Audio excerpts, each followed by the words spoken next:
ఈరోజు పోలాంబ వ్రతం. ఈ వ్రతాన్ని ఎలా ఆచరించాలో తెలియజేస్తారా? వ్రత్యతే అనేనా ఇది వ్రతం. వ్రతం అంటే నియమంతో కూడుకున్నది అని అర్థం. ప్రాచీనులు ప్రతిరోజు ఏదో ఒక వ్రతాన్ని సూచించారు.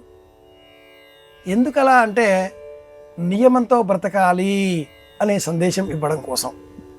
ప్రతిరోజు ఒక నియమం, ఒక వ్రతం అనేసరికి సూర్యోదయం కంటే పూర్వమే లేచి స్నానాదికాదులు పూర్తి చేసుకుని వాకిలిలో రంగవలు తీర్చిదిద్ది భగవంతుడి సేవకు ఉపక్రమించి దీపారాధనలు చేసి దేవతార్చన చేసేటటువంటి చోట ధూపదీపాదులతో అలంకరించుకొని ఇల్లాలు, యజమాని, పిల్లలు అందరూ కూడా తమకు తాము శుద్ధి పరచుకొని, శుద్ధి అంటే శరీర శుద్ధి, చిత్తశుద్ధి, మనస్సు శుద్ధి, ఆలోచనల శుద్ధి, భావశుద్ధి, అన్నిటా కూడా శుద్ధి అనే ఆలోచనను చేర్చడంతో మాట కూడా శుద్ధిగా మారుతుంది. శుద్ధి అయిన మాట మంత్రం వలె భాషిస్తుంది.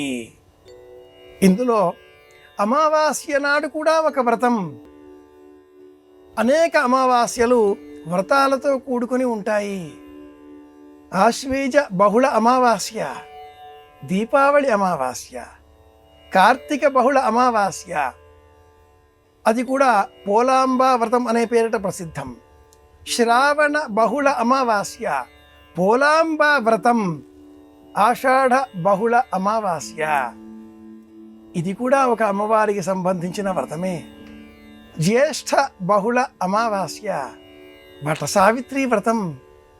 ఆషాఢమాసంలో అమావాస్యకు కూడా కొన్ని ప్రాంతాలలో ఉత్తరేణితో దేవతలకు మార్గనిర్దేశం చేసే విధంగా ఉత్తరేణి అన్న పేరుతో ఒక వ్రతం చేస్తారు. ఇది కూడా వ్రతం.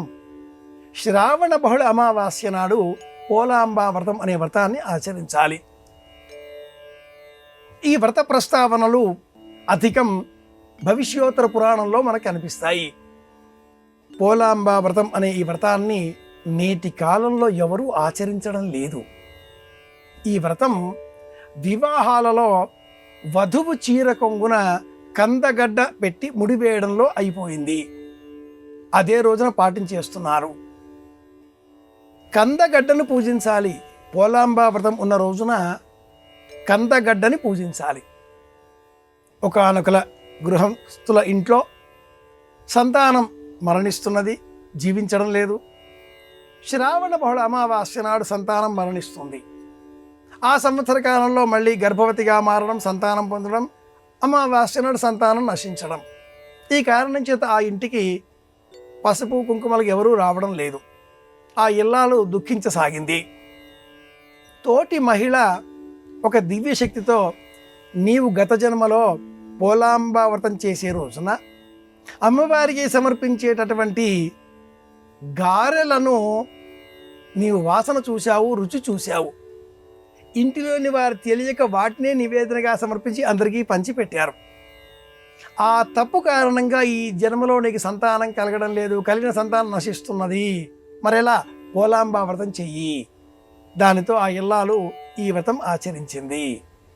శ్రావణ బహుళ అమావాస్య రోజున కందగడ్డను గౌరీదేవికి ప్రతీకగా సేకరించి పూజాగృహంలో ఉంచి 9 వరుసలు, 5 వరుసలు, 2 తోరములను దారం వరుసలతో సిద్ధం చేసుకొని పసుపు రాచి 9 ముడులు, 5 ముడుల చేత ఆ తోరాలను సిద్ధం చేసి కందగడ్డ అమ్మవారిగా భావన చేసిన ఆ వేదిక మీద ఉంచి దీపారాధనలు చేసి 9 గారెలను నివేదనగా సమర్పించాలి.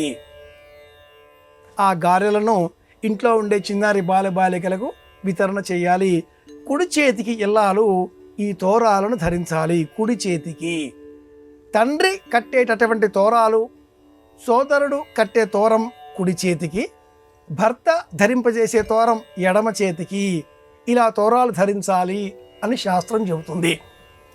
రక్షణ ఇచ్చేటటువంటి ఈ వ్యవస్థ తండ్రి, సోదరుడు, ఈ భావజాలాలకు సంబంధించినది. అంత కంద ముక్క తెచ్చి ఇంటిలో పెరడులో వేస్తే సంవత్సర కాలం జరిగేసరికి ఇల్లంతా కంద పొలంతో మారిపోతుంది.